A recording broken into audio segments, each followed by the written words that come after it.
السلام عليكم ورحمة الله وبركاته. أصدقائي الأعزاء في كل مكان، أهلا بيكم. مش هاخد من وقتكم كتير لأني سمعت من شوية الناس بتتكلم على القبض على سوزي الأردنية، فقلت أشارك معاكم الخبر ده وبالمرة أسألكم سؤال كان نفسي أسأله لأي حد من زمان. وقبل ما أسألكم السؤال إياه، تعالوا الأول نشوف حكاية القبض على سوزي الأردنية.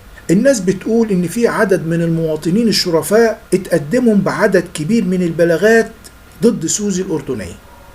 البلاغات دي طبعا وصلت للنيابة، والبلاغات كانت عبارة عن مجموعة اتهامات بيقولوا إن سوزي ازدرقت الأديان وبتشوه صورة المرأة واستغلت منصات التواصل الاجتماعي استغلال سيء ولها تأثير سلبي على الأطفال وتعدت على القيم الأسرية والمجتمعية المصرية. وبالفعل بناء على البلاغات دي توجهت جهات التنفيذ بالقبض على سوزي من مسكنها في التجمع الأول بمصر الجديدة. ده كان كلام الناس وده فعلا اللي حصل، وفعلا سوزي اتقبض عليها. لكن أنا مش عايزك وانت بتسمع الخبر ده تنسى حكاية سوزي مع المذيعة إياه والمشكلة اللي حصلت بينهم من كام يوم فات.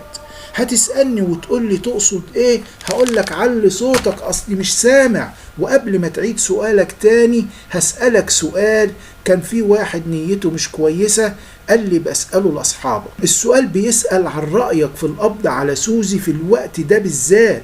هل في ايد ورا العملية دي؟